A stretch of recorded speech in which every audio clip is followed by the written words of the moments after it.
Forever creeping in the dark, there's an ever-present looming threat, seeking to prey upon you when you are most vulnerable. It haunts your dreams, but you find yourself waking up in a haze, not quite cognizant of the nightmares you had the night before. With no time to recollect your ominous dream, you hurry along downstairs. It's time to compete in this ascent. A chill rolls up your spine as you sit across from your round one opponent, and very quickly, your nightmare becomes clear to you once more.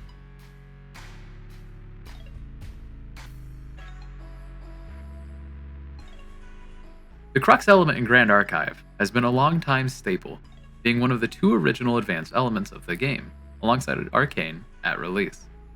Ever since its inception, Crux has been lovingly deemed fine.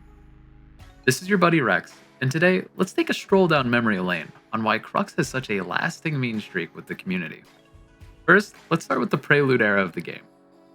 In Prelude, or better yet, the Wild West era of Grand Archive if we're being honest, players were initially limited to the cards present in the starter kits and the contents of their included packs.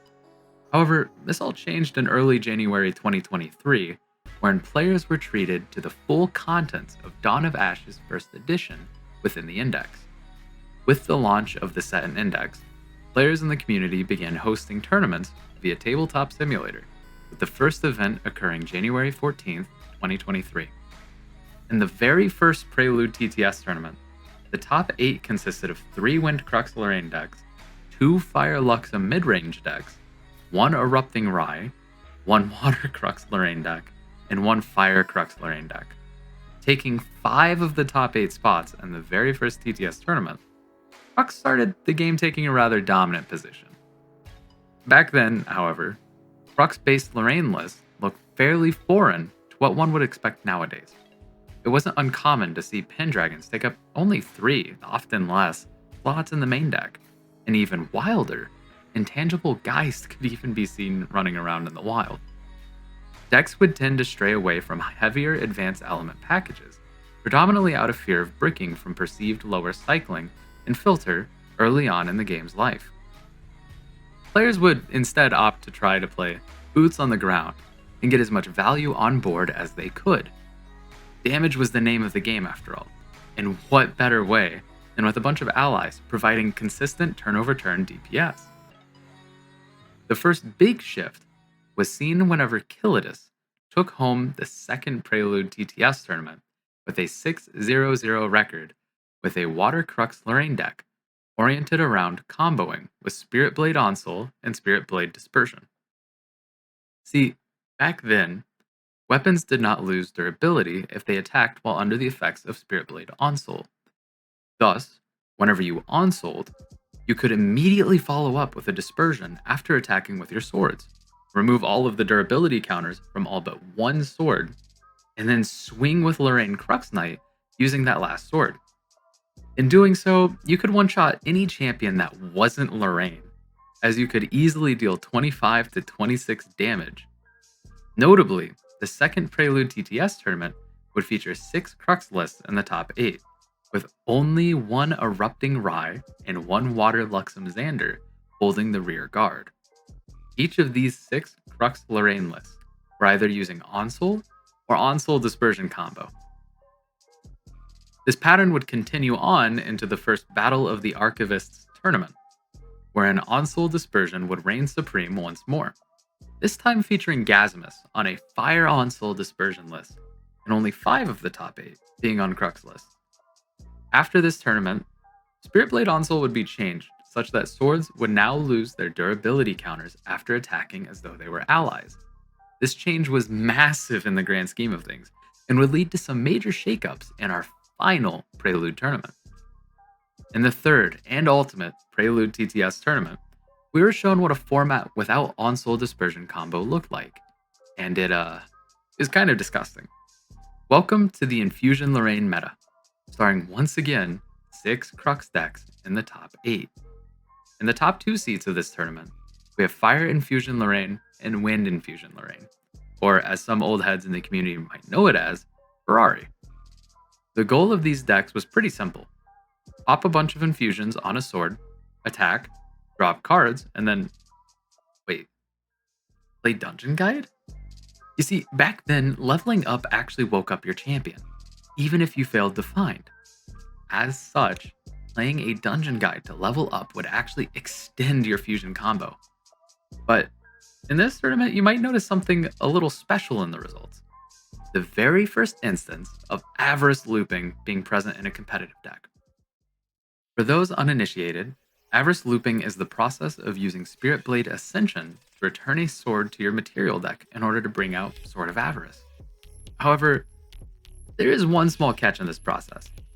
Ascension does not specify that you must grab a different sword than the one you return to the material deck as part of the cost of activating Ascension. This process allows you to return the Sword of Avarice and then grab it again, and one more time. Can we make it 4? 8? Okay, this is getting ridiculous. Performing this process repeatedly, one can manage to draw through the bulk majority of their deck on a dime, creating excessive card advantage. With all of the cards in the world at your disposal, finding a line for lethal is really no problem. I think Crux is fine. From there, we see the official release of Dawn of Ashes Alter Edition, marking the end of the Prelude era and the start of Grand Archive's official commercial release. However, the start of this format would remain barely changed, as the only new additions to the game at this time would be Spark Fairy, Frostsworn Paladin, Nullifying Lantern, Young Beast Bonder, and Bestial Frenzy.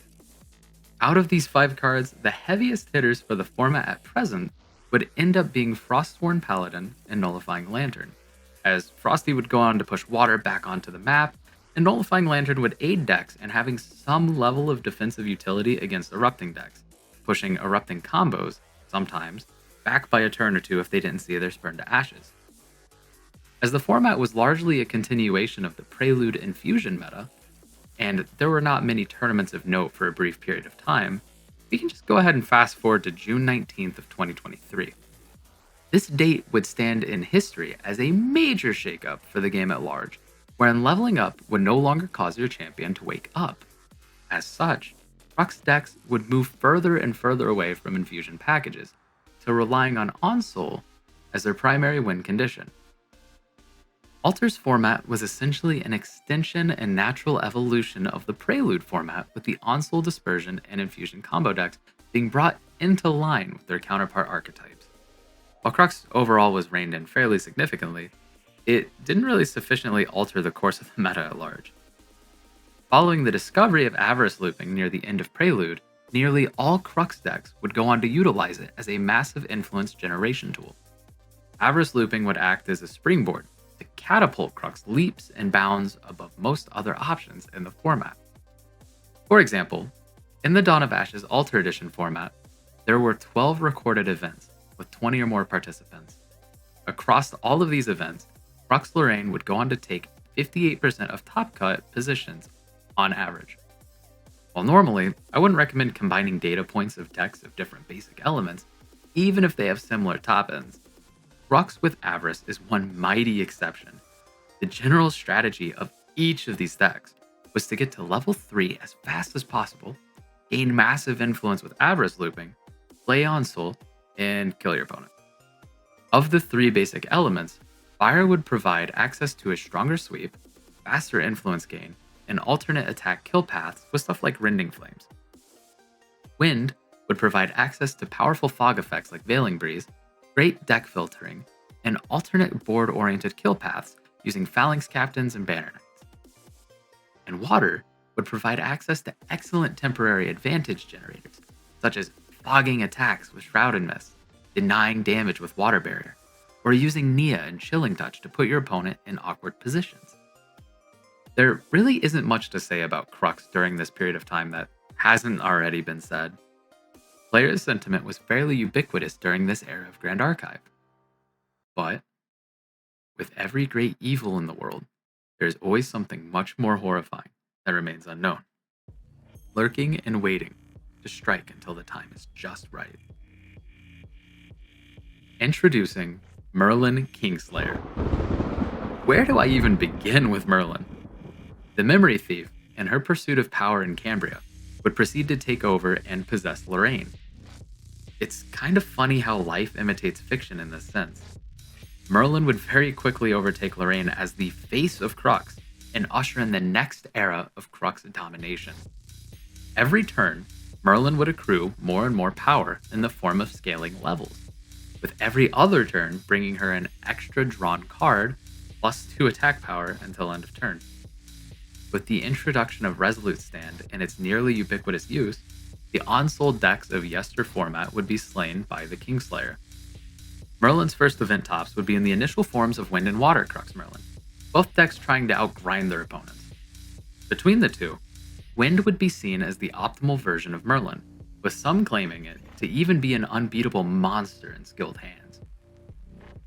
The introduction of Fire Crux Merlin would happen in an official Discord tournament in the main Grand Archive Discord, wherein Burner and Zetdivix would become the first 2 players to top a main GA event with Fire Crux Merlin.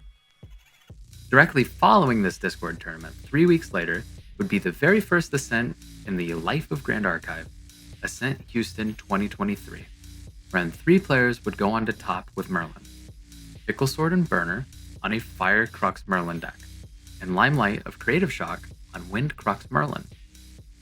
The Ascent Houston field was incredibly polarized in the direction of Fire Crux Merlin, with 24.8% of the field piloting some variation of the deck.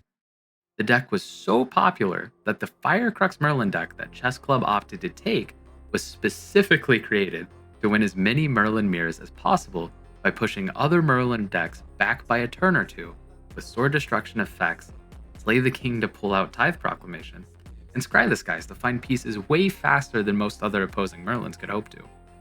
Merlin would proceed to take up 46.9% of the top 32 Day 2 field, giving her a 29.4% conversion rate, while easily being the most popular deck in the room. Immediately following her incredibly dominating showing at Ascent Houston, on October 16, 2023, we would see the first real bannings in the game's lifecycle: Reckless Conversion and Sword of Avarice. With Avarice plus Ascension looping out of the picture, the Kingslayer was thought to soon be expunged from center stage. But some nightmares don't end when you wake up. 3 days after the banning of Sword of Avarice, in a Yeti Webcam Weekly, we would see the debut of Prismatic Fire Crux Merlin by both Burner and Knoll of Chess Club. A side note, it's kind of crazy to me how many of the early Fire Crux Merlin variants Burner showed up on in top cuts. The deck would continue to use much of the same core as the Avarice-oriented Fire Crux Merlin, but this time utilizing Prismatic Edge with Ascension, by running floating memory of each of the 3 basic elements, and ensured that no matter the matchup, the deck would be able to land multiple effects from Prismatic Edge. Using the Wind effect in particular to strip cards from the opponent's memory created a pseudo-Thoughtseize effect, likening this style of Merlin closer to an analogy of Grixis control from Magic the Gathering. Strong board-wide destruction, resource denial, and the explosive pressure of the ever-present Fireball made Prismatic Merlin a threat to be feared on the battlefield. Furthermore, standard Fire Crux Merlin would learn to live without the crutches of Avarice looping and still remain in the format, albeit markedly slower. In addition, Michael Yap of Team Creative Shock would go on to pioneer a hybridized version of Fire Crux Merlin, coined Hybrid Merlin, which utilized both lineages of Lorraine and Merlin to even out the deck's matchups into ally decks and into slower decks. The deck could pivot to Lorraine for access to Lorraine Blade Master's potent flame sweeps for meaty draws, and then opt to jund out their opponent with immense value-oriented plays. Else, the traditional Merlin route was never too far behind in most non-ally matchups. Following the banning of Sword of Avarice, we would also see the introduction of 2 new cards in the form of the Proxy's Vault, which introduced new material deck cards that were able to be legally proxied. Stonescale Band and Scepter of Lumina, both immensely powerful in their own rights, with the former just recently being eroded, would not make immediate splashes onto the scene. However, a few weeks after their introduction, we would see the start of Water Lorraine allies. The deck, in its initial conception, would run 0 Crux in the main board, opting to really only run Lorraine's Spirit Roller in the top end to capitalize on an additional 4 damage from Scepter of Lumina. However, this would change at Ascent Auckland on December 2nd, 2023, where Isaac and Caven of True Champion Gaming would take a Water Crux mid-range Lorraine list and take 2 spots in the top 8 of the event. Like other Water Allies lists of its kin, it sought to utilize the Strong Water Allies package with its assortment of Gildas, 2-3 beaters, and mid-range tools. However, this iteration also made proper use of the access to a level 3 champion with the inclusion of Ghosts of Pendragon and Spirit Blade Dispersion, both of which were excellent tools whenever the game entered a more grindy game state. Ghosts of Pendragon was a 3/4 body that recovered resources by drawing up cards, while Dispersion presented an additional 5 damage on a Sword of Seeking that was returned by Lorraine Spirit Ruler's effect. No matter where you ran in the Fractured Crown format, it was almost like you could never escape the grasp of Crux. First, Merlin terrorized the player base for months, and then Lorraine came back to remind the community that her death was greatly exaggerated. From August 25th of 2023 to January 26th of 2024, players were subject to a format that many players came to greatly despise over the span of those dreaded 5 months. Some players, to this day, have still not recovered from the scars left behind by the Kingslayer and Lorraine. But not all fairy tales end grim and dark. While Merlin would continue to be a powerhouse in the game, he would spend much of the next format in an incredibly diverse meta, with several decks able to fight against her wickedness. The Alchemical Revolution format, starting in January 26th, would showcase several decks and archetypes across the spectrum. It felt like the end of Crux domination. While she was still very popular, taking up 24.4% of the Ascent Ontario field, for example, her conversion rate had dropped. More decks came about, like Serene Luxem Control, Water Tempo Xander and Diana, and Umbra Diana Taserlock combo, that could handle the threat level of Merlin with comparable or even greater power. Crux overall had felt way more reined in this format. This didn't stop players from playing Crux though. In the World Championships of 2024, Merlin alongside Crux Wind Range Lorraine would be showcased with excellent performances by their respective pilots, and Merlin would go on to win the 2024 World Championships when piloted by Glenn of Team Creative Shock. The standard Crux is fine fanfare and sentiment would continue, yet to me it felt like the end of a story. We pretty much ended where we began, but the Crux I saw in front of me wasn't the same bane of my existence just a year prior. Merlin felt reasonably tame in comparison to the formats I had lived through just previously. And the sentiment held true moving into Mercurial Heart, where Merlin would struggle to handle the new suite of decks and the wide array of threats coming her way in the forms of Tristan, Sylvie, and Nico. The Boogeyman was defeated, and at last finally seemed to be put to rest. But with more mage and warrior support on the horizon, the Crux monsters eagerly await, stalking the player base like prey in the night. Thank you for watching. If you like this history style of content, please make sure to let us know in the comments below. If you're looking for Grand Archive themed apparel like showcased here, make sure to check out Murasaki Atelier. They recently dropped a Crux is Fine set and I'm absolutely loving it. There will be more Grand Archive themed merchandise coming soon, right over the horizon. I already know my fate is sealed on the next drop. This is Rex from Chess Club, telling you that Crux is fine.